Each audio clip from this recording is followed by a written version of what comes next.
एक बार गौतम बुद्ध से उनके एक शिष्य ने पूछा, गुरुजी कृपया हमें बताइए कि कर्म क्या है। गौतम बुद्ध ने अपने शिष्य से कहा कि कर्म को समझने के लिए मैं तुम्हें एक कहानी सुनाता हूं। इस कहानी से तुम समझ जाओगे कि कर्म क्या है। और दोस्तों, आज मैं आपको वही कहानी सुनाने वाला हूं जो गौतम बुद्ध ने अपने शिष्य को सुनाई थी। और अगर आपको ये कहानी पसंद आई तो लाइक करना मत भूलिएगा। गौतम बुद्ध अपने शिष्यों को कहानी सुनाते हैं कि बुलंद शहर का एक राजा था और वो एक दिन घोड़े पर बैठकर अपने राज्य का भ्रमण कर रहा था। चारों तरफ भ्रमण करने के बाद वो एक दुकान के सामने आकर रुक गया। रुकने के बाद राजा ने अपने मंत्री से कहा कि मंत्री जी, मालूम नहीं क्यों मुझे लगता है कि इस दुकानदार को कल के कल फांसी की सजा सुना दूं। इसे मृत्यु दंड देने की मुझे इच्छा हो रही है।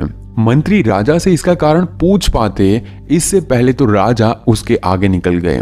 मंत्री ने इस बात का कारण पता करने के लिए अगली सुबह भेष बदलकर आम जनता का रूप लेकर दुकानदार के पास जा पहुंचा। वैसे दुकानदार चंदन की लकड़ियां बेचने का काम करता था। मंत्री ने दुकानदार से पूछा कि भाई आपका काम कैसे चल रहा है। तब दुकानदार ने बताया कि उसका बहुत ही बुरा हाल है। लोग उसकी दुकान पर तो आते हैं, चंदन को सूंघकर उसकी प्रशंसा बहुत ज्यादा करते हैं, लेकिन खरीदता कोई भी नहीं। और उसने आगे बताया कि मैं सिर्फ इसी इंतजार में हूं कि कब हमारे राज्य के राजा की मृत्यु हो जाए और उनके अंतिम संस्कार के लिए मुझसे बहुत सारी चंदन की लकड़ियां खरीद ली जाए और शायद वहां से मेरा व्यापार में और बढ़ोतरी हो जाएगी और मेरा व्यापार भी अच्छा हो जाएगा। मंत्री को सारी बात समझ आ गई कि यही वो नकारात्मक विचार है जिसने राजा के मन को भी नकारात्मक कर दिया है। वो मंत्री बहुत ही बुद्धिमान था, इसीलिए उसने सोचा कि मैं थोड़ी बहुत चंदन की लकड़ियां खरीद लेता हूं। उसने दुकानदार को कहा कि क्या मैं आपसे थोड़ी बहुत चंदन की लकड़ियां खरीद सकता हूं। दुकानदार ये सुनकर बहुत ही खुश हो गया। उसने सोचा कि चलो कुछ तो बिका, इतने समय से कुछ भी नहीं बिक रहा था। उसने चंदन की लकड़ी को कागज से लपेटा और अच्छी तरह से पैकिंग करके वो लकड़ी मंत्री को दे दी। मंत्री अगली सुबह चंदन की लकड़ी लेकर राजा के दरबार में पहुंच गया और राजा से कहा कि महाराज, वो जो दुकानदार है उसने आपके लिए तोहफे के रूप में चंदन की कुछ लकड़ियां भेजी है। ये सुनते ही राजा बहुत ही खुश हुए और मन ही मन सोचने लगे कि यार मैं बेकार में ही उस दुकानदार के बारे में गलत बातें सोच रहा था।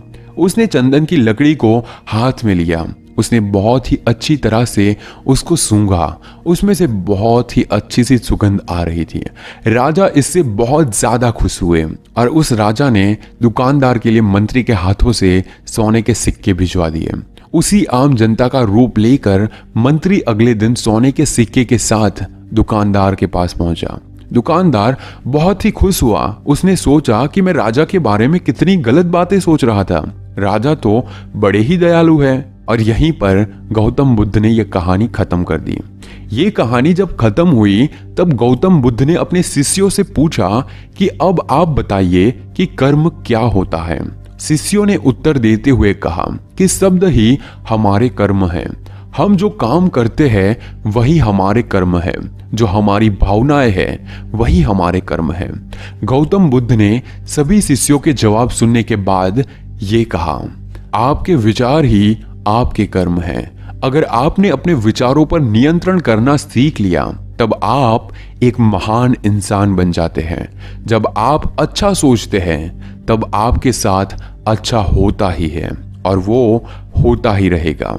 इसीलिए मैं भी कहना चाहूंगा कि अगर आप अच्छा सोचोगे तो दूसरे लोग भी अपने आप आपके बारे में अच्छा सोचने लग जाएंगे। और अगर आप चाहें कि गौतम बुद्ध की ये बातें लोगों तक पहुंचे तो इस वीडियो को जरूर शेयर कीजिए और ये कहानी पसंद आई तो इस वीडियो को लाइक जरूर कीजिए।